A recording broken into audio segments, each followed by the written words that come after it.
Hello friends, आज की इस वीडियो में मैं आपको बताने वाली हूँ बैंड रूल। और आज मैं आपको इसके नोट्स भी बताऊंगी और ये भी बताऊंगी बैंड रूल होता क्या है। चलिए स्टार्ट करते हैं। देखिए, जो ये बैंड रूल था ये हेनरी बेंट ने दिया था।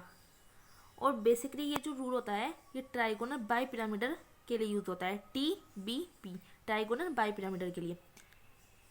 जब आपका सेंटर एटम डिफरेंट इलेक्ट्रोनेगेटिविटी वाले एलिमेंट से जुड़ा हो या लोन पेयर से कनेक्ट हो, तो लोन पेयर का पोजीशन आप एक्सियल पोजीशन पे रखोगे या इक्वेटोरियल पोजीशन पे रखोगे, उसके लिए बैंड रूल यूज होता है। देखिए, या आप ऐसे समझ लो कि आपके पास कोई एक मॉलिक्यूल है PCl5, ठीक है। तो इसकी स्ट्रक्चर बनाना बहुत आसान होगा। आप इसका हाइब्रिडाइजेशन निकाल सकते हैं।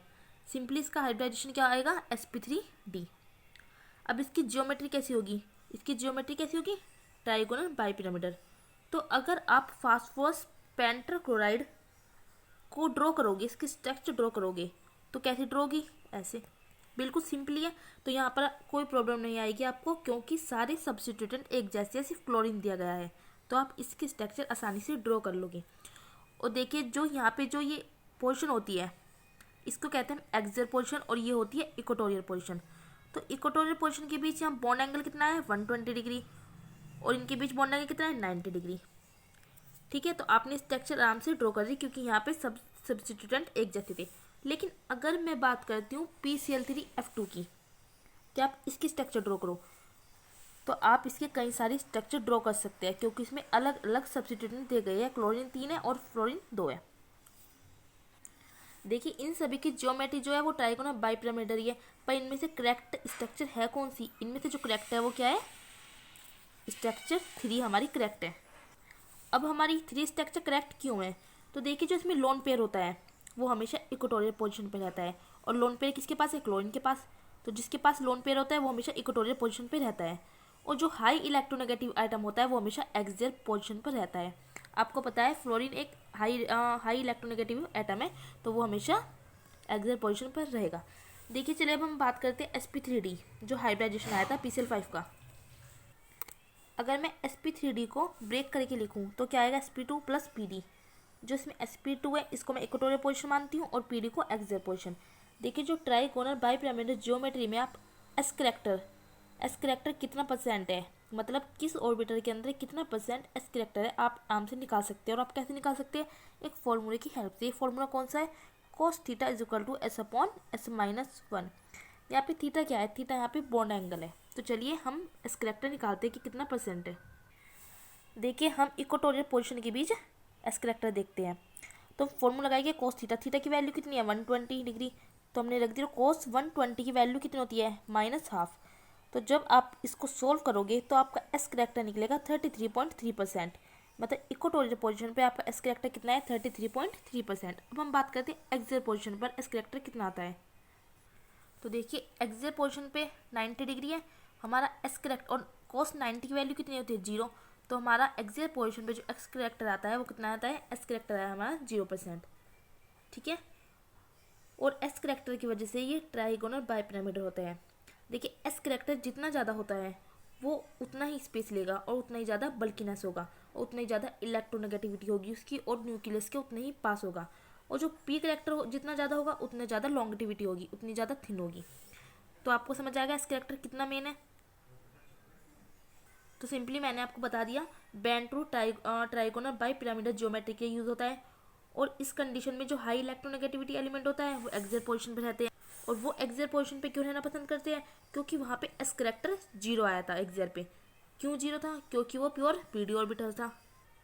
और जो 3 पोजीशन थी इक्वेटोरियल पोजीशन वो sp2 थी, तो वहाँ पे एस करेक्टर क्या था, बहुत ज़्यादा था, 33.3%। तो वहाँ पे लोन पेयर वहाँ पे रहना पसंद करते हैं। तो आपको समझ आ गया। तो अब देखिए बैंड रूल के नोट्स।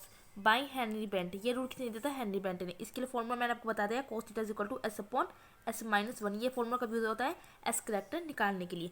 यहाँ पे मैंने आपको बताया था जो एस होता है कि एस करेक्टर जितना ज़्यादा होगा उतनी ज़्यादा क्या होगा, बल्कीनेस होगा। एस करेक्टर जितना ज़्यादा होगा क्लोज टू न्यूक्लियस के उतने पास होगा। एस करेक्टर जितना ज़्यादा होगा इलेक्ट्रोनेगेटिविटी उतनी ही ज़्यादा होगी। एंड आगे आता है वन पेयर ऑफ और हाई एस करेक्टर। अगर लोन पेयर है तो इक्वेटोरियल पोजीशन पे होगा, लेकिन हाई इलेक्ट्रोनेगेटिविटी एलिमेंट है तो वो हमेशा एक्सियल पोजीशन पे प्रीफर करेगा। देखते हैं इसकी थ्योरी, क्योंकि एग्जाम में आपको थ्योरी भी थोड़ा बहुत लिखना होता है ना। The geometry of the molecule can be determined by hybridization concept, but the actual position of group on axial and equatorial position can be seen by Bent rule. Bent rule के द्वारा आप क्या दिखाते हैं कि एक्सियल पोजिशन और equatorial position पे कौन सा ग्रुप आएगा। According to Bent rule, more electronegativity substituent prefer hybrid orbital having less S character, and more electropositive substituent prefer hybrid orbiter having more s character. That is, more electronegative substituent prefer the axial position and more electropositive substituent prefer the equatorial position in the molecular geometry. The geometry of PF2Cl3 is trigonal bipyramidal, but the position of Fn chlorine substituent is determined by band rule. जो geometry PF2 और Cl3 की होती है वो क्या होती है, trigonal bipyramidal होती है, लेकिन जो F और Cl की जो पोजीशन होती है कि एक्सियल पे रहेगी या इक्वेटोरियल पे, वो बैंड रूल डिटरमाइन करता है। In this molecule F substituent is more electronegative than chlorine substituent. Therefore, according to band rule, fluorine substituent prefer the axial position and or chlorine substituent prefer the equatorial position.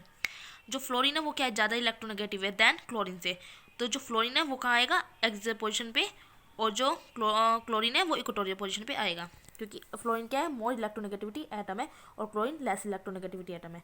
तो fluorine axial position पे आएगा, chlorine equatorial position पे आएगा। Similar the position of CH3 group and Cl group in the PCH3 का होता है Cl2। अब देखिए हम बात करते हैं मिथाइल और क्लोरीन। अभी इन दोनों में हम देखिए किसकी ज़्यादा इलेक्ट्रोनेगेटिविटी है, क्लोरीन की है, तो क्लोरीन इस बार एक्सियल पोजीशन पे आएगा और मिथाइल इक्वेटोरियल पोजीशन पे। सिंपली आपको बैंड रूल में ये देखना है कि जो ज़्यादा इलेक्ट्रोनेगेटिविटी एटम है वो आपका हमेशा एक्सियल पोजीशन पे आएगा और लोन पेयर वाला जो बाकी बचता है वो आपका इक्वेटोरियल पोजीशन पे आएगा। तो बैंड रूल हमें यही बताता है कि कौन सा ग्रुप कौन सी पोजीशन पर आएगा। अगर आपको मेरी वीडियो अच्छी लगी तो प्लीज़ लाइक और मेरे चैनल सब्सक्राइब जरूर करें। Thank you so much.